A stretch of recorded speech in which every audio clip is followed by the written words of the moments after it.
안녕하세요. 네, 안녕하세요. 간단한 자기소개 부탁드립니다. 저는 정신건강의학과 전문의 전형진이라고 합니다. 조그맣게 개인 의원 운영하면서 책을 한 권 낸 것, 그 정도가 저희 어떤 경력이라고 할 수 있을 것 같고, 네. 나머지는 특별한 건 없는 사람입니다.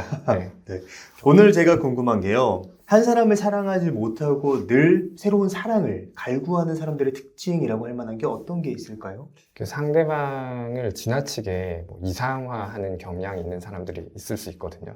그 이상화한다는 게 내가 가지고 있지 않은 거에 되게 끌리는, 혹은 내가 되게 이상적으로 생각하는 면을 상대에서 되게 쉽게 찾는 경향을 가진 사람들이 있을 수도 있거든요. 약간 예를 들어서 이런 것도 가능할까요? 저는 밝은 모습을 가지고 싶지만 가지고 있지 않은, 네. 그런데 상대방이 밝은 모습을 가졌을 때 확 끌린다던가. 그렇죠.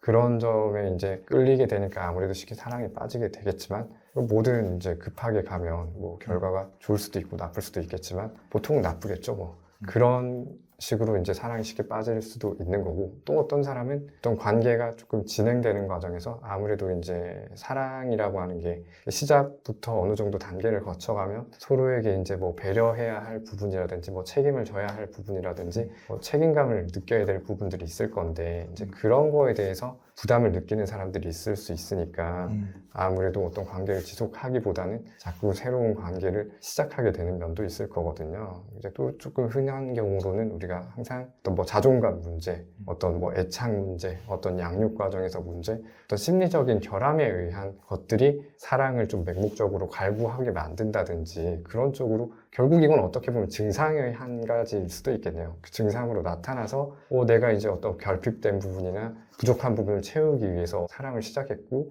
그런 과정에서 이제 결핍을 저 사람으로 채울 수 없다는 걸 알게 된다든지, 내가 바라고 있는 부분을 저 사람이 더 이상 제공해 줄 수 없다든지, 금방 실망하는 부분이 있거나 싸우는 부분이 생기거나 헤어지겠죠, 그러면. 그러니까 어쨌든 내가 가지고 있는 심리적인 결함이라든지 그런 부분들에서 맹목적으로 사랑을 갈구하게 만드는 경향이 있을 수도 있고요. 또 다른 경향으로는 우리가 사랑을 하는 사람들에 있어서 어떤 뭐 여러 가지 물질에 뭐 중독될 때나 술이나 담배, 마약, 도박 같은 거 할 때 도파민과 관련해서 흥분되는 그런 부분들이 이제 뇌에서 발견되는데, 그런 어떤 중독 상황에 빠졌을 때와 유사한 반응을 보인다고 하거든요. 맹목적으로 그냥 그런 느낌이 좋아서, 우리가 이제 뭐 술, 담배, 도박, 마약 이런 걸 좋아하는 사람들이 뭐 어떤 사연이 있어서 좋아한다기보다는 그 자체에서 주는 자극 같은 게 어느 정도 만족감을 줄 수 있기 때문에 맹목적으로 그런 거에 심취하는 유형도 있을 수는 있을 거거든요.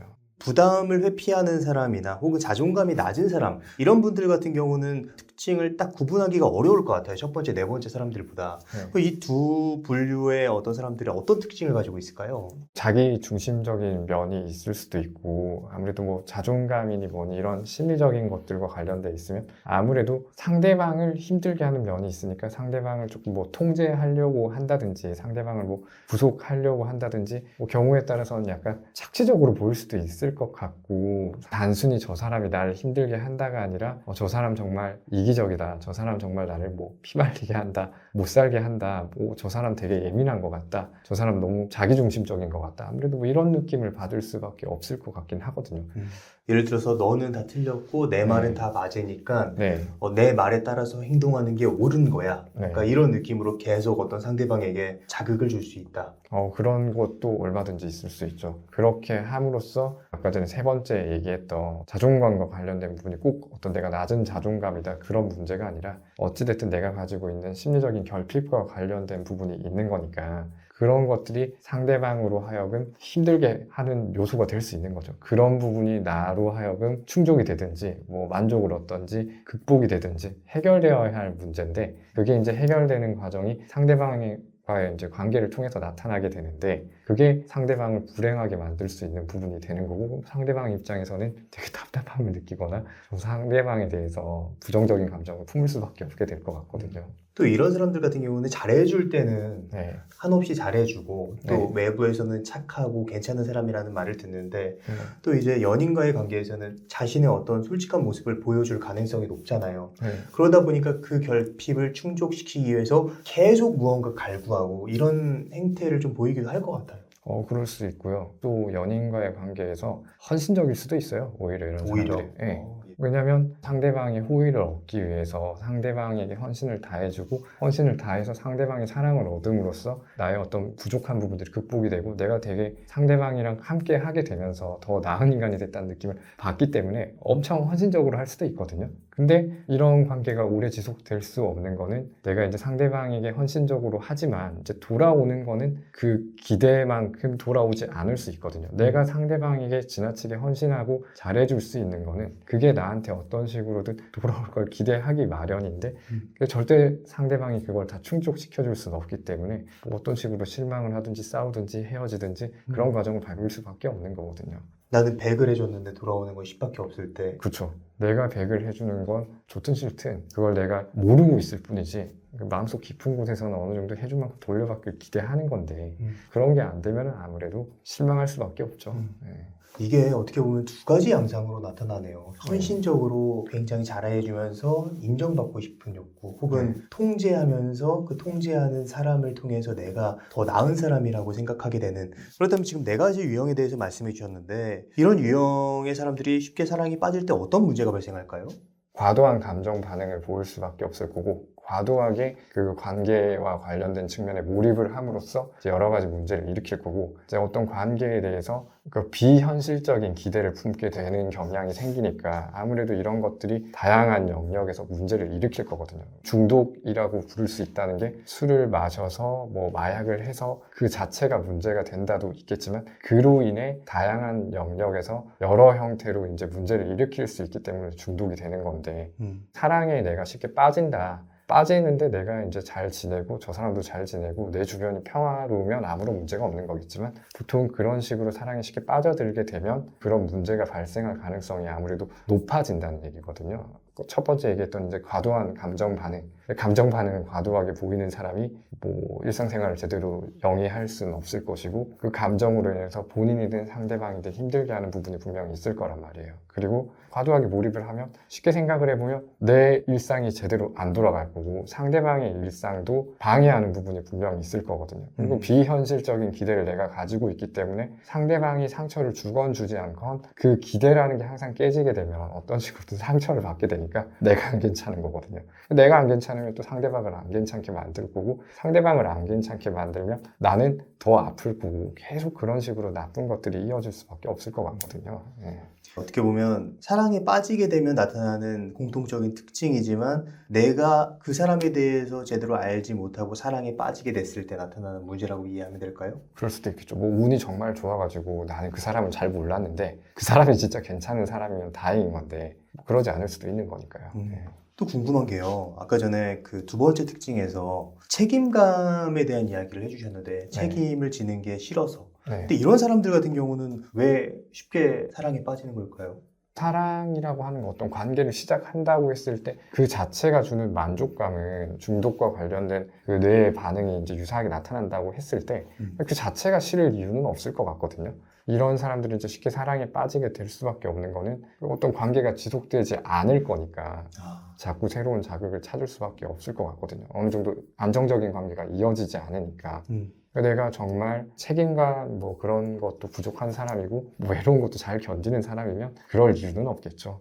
근데 그러지 않을 수도 있는 거니까요. 어디까지나 가능성에 대한 부분이죠. 항상 그러하다는 건 아니고요. 그렇다면 지금 현재 내가 만나고 있는 사람이 이런 특징을 가지고 있을 수도 있잖아요. 그렇죠. 그거 어떻게 할 수 있을까요?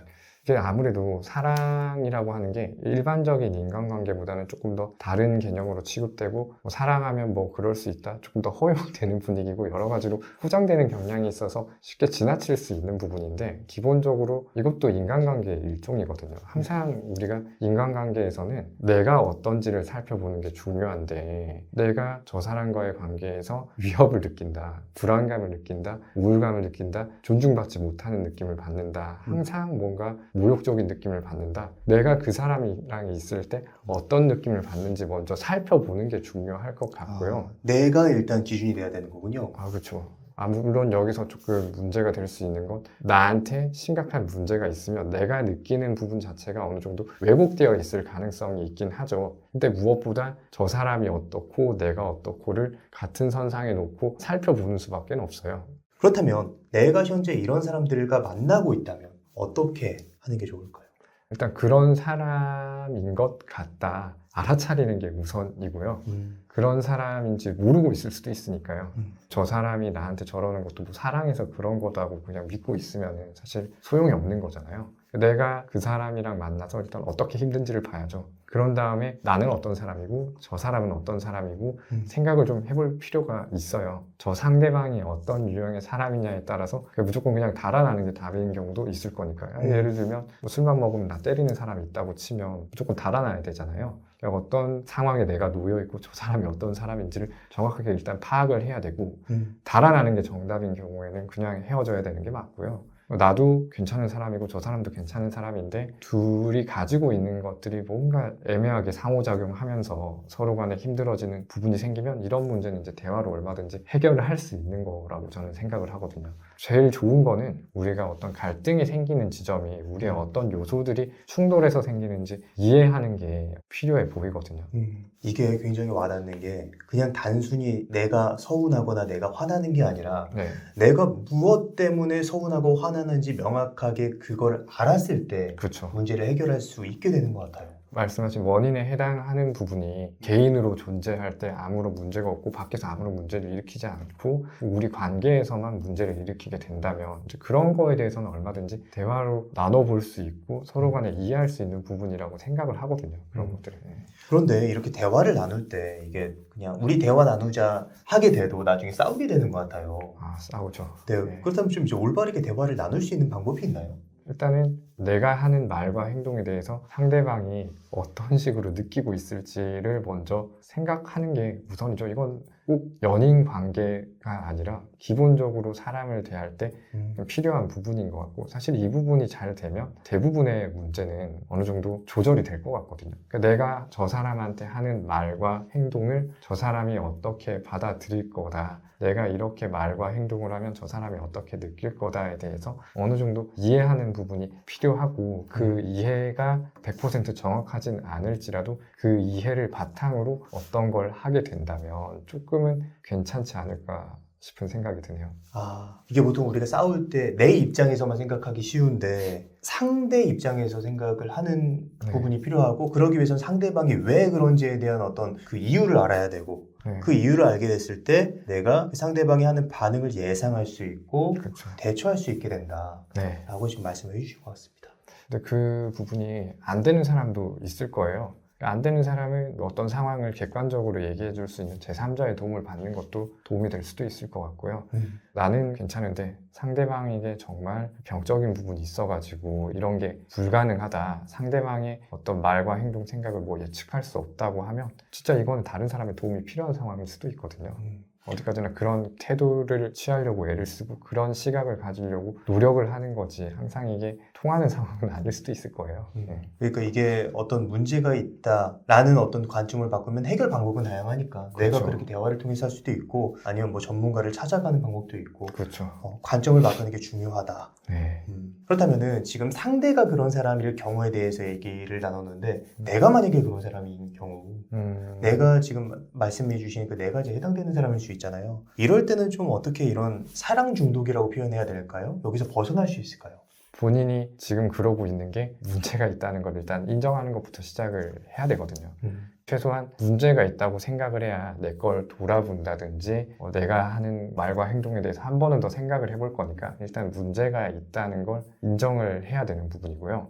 기본적으로 사랑과 관련된 부분 결국 누구랑 같이 있어야 되는 건데 누구랑 내가 뭐 사귀고 있든 사귀고 있지 않든 기본적으로 혼자 지내는 거에 대해서 조금 괜찮을 수 있어야 되거든요. 그러니까 누군가가 있음으로써 내가 괜찮다, 누구랑 있어야만 괜찮다가 아니라 사귀고 있는데 제가 없어도 일단 내가 괜찮을 수 있어야 되고 혼자 내가 괜찮게 지낼 수 있지 않으면 무조건 문제가 생길 것 같거든요. 내가 혼자 잘 지낼 수 있는 거에 대해서 먼저 고민을 좀 해보셔야 되죠. 그 밖에 여러 유형들 가운데서 뭐 자존감이니 심리적인 문제들에 대해서 얘기를 했지만 그런 부분에 대해서 뭐 필요하면 다른 사람의 도움을 받는 거고 우리가 흔히 할 수 있는 거 뭐 나를 더 사랑하라고 얘기를 한다든지 뭐 자존감을 높이고 뭐 이런저런 심리학이나 어떤 뭐 자기 개발을 하는 많은 이야기들 그런 노력들이 어느 정도는 필요할 거고요. 나한테 좀 더 도움이 되는 걸 열심히 하는 게 필요하죠. 뭐 상대방이랑 함께 시간을 보내는 거 이외에 우리가 뭐 취미를 가져보세요. 다른 사람 만나 만나보세요 이렇게 얘기를 하는데 그것도 좋겠지만 취미 활동을 하고 무언가를 한다고 할 때 좀 더 적극적으로 에너지를 쏟아보는 게 좋을 것 같아요. 그러니까 연애나 어떤 상대방과의 어떤 그런 관계가 내 현재 삶의 1순위가 아니라 그런 걸 뭐 한 2순위나 3순위 정도로 낮출 수 있을 정도로 뭔가 다른 거에 적극적으로 관심을 가져본다. 뭐 그런 것도 해결책이 될 수 있을 것 같고요. 이게 되게 역설적이라는 느낌이 드는 게 네. 상대를 통해서 내가 완벽해진다면 나는 완벽한 게 아니다 라는 느낌으로 와닿았어요. 나 혼자 온전히 있을 때 네. 내가 완벽해져야 되는데 상대를 통해서 내가 완벽해지려고 하면 내가 결핍이 있는 거다. 그렇기 때문에 결핍부터 어떻게 해결을 하거나 충족을 시키는 방향으로 우리가 생각해 볼 수 있고 그러한 방향으로는 뭐 여러 가지 취미 생활이라든지 혹은 심리적인 요법을 활용할 수 있다. 네. 완벽할 필요 없죠. 사실 완벽이라는 건 존재하지 않는 개념이니까요. 네.